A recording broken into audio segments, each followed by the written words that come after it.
രാഷ്ട്രീയ കേരളത്തിന്റെ തലസ്ഥാനമായി മാറുകയാണ് ഇനി നിലമ്പൂർ. നിലമ്പൂരിൽ നടക്കുന്നത് LDF UDF നേർക്കുനേർ പോരാട്ടം. ആത്മവിശ്വാസത്തോടെ മുന്നണികൾ തെരഞ്ഞെടുപ്പ് ഗോതയിലേക്ക് എത്തുകയാണ്. LDF സ്ഥാനാർത്ഥി പ്രഖ്യാപനം ഒരാഴ്ചയ്ക്കുള്ളിലെന്ന് CPIM സംസ്ഥാന സെക്രട്ടറി MV ഗോവിന്ദൻ മാസ്റ്റർ പറഞ്ഞു. UDF സ്ഥാനാർത്ഥിയെ ഉടൻ പ്രഖ്യാപിക്കുമെന്ന് പ്രതിപക്ഷ നേതാവ് VD സതീശനും വ്യക്തമാക്കി.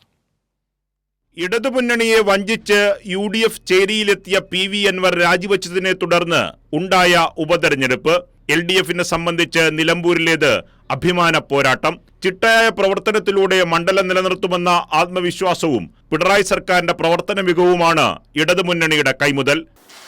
ഇടതുപക്ഷ ജനാധിപത്യ മുന്നണി വലിയ കുതിപ്പ് തന്നെ നിലമ്പൂർ ഉപതെരഞ്ഞെടുപ്പിൻ്റെ ഭാഗമായിട്ട് സൃഷ്ടിക്കും.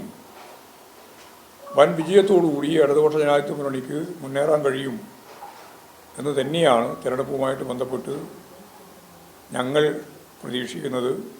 ഇടതുപക്ഷ ജനാധിപത്യ മുന്നണിക്ക് അൻവർ ഒരു ഘടകമേ അല്ല, അൻവർ ഒരു വിഷയമല്ല ഈ തെരഞ്ഞെടുപ്പിൽ എന്നുള്ളതാണ് ഞങ്ങളുടെ ഒരു പൊതു സമീപനം. നിലമ്പൂർ തിരിച്ചുപിടിക്കുകയാണ് UDFിന്റെ ലക്ഷ്യം. എന്നാൽ പ്രതിപക്ഷ നേതാവിനെതിരെ അഴിമതി ആരോപണം ഉന്നയിച്ച അൻവറിനെ ഒപ്പം കൂട്ടിയാണ് തെരഞ്ഞെടുപ്പിനെ UDF നേരിടേണ്ടത്. കോൺഗ്രസ് സ്ഥാനാർത്ഥി ആരാകണമെന്ന് വരെ അൻവർ നിർദ്ദേശിക്കുന്ന അവസ്ഥ. VS ജോയിയും ആര്യാട് ഷൗക്കത്തും തമ്മിലുള്ള തർക്കവും രൂക്ഷമാണ്.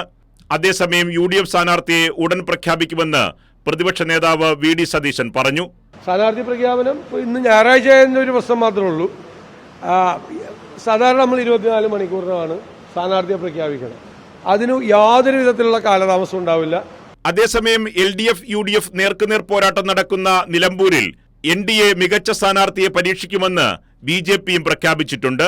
സർക്കാരിന്റെ പ്രവർത്തനവും പ്രതിപക്ഷത്തെക്കുറിച്ചുള്ള വിലയിരുത്തലും നിലമ്പൂർ ഉപതെരഞ്ഞെടുപ്പിൽ ഉണ്ടാകുമെന്ന കാര്യം ഉറപ്പാണ്. തദ്ദേശ തെരഞ്ഞെടുപ്പ് പടിവാതിക്കലെത്തി. നിയമസഭാ തെരഞ്ഞെടുപ്പും തൊട്ടു പിന്നാലെ വരുന്നു. നിലമ്പൂർ തെരഞ്ഞെടുപ്പ് ഇരു മുന്നണികൾക്കുമുള്ള കലാശക്കൊട്ടായി മാറുമെന്ന കാര്യം ഉറപ്പാണ്.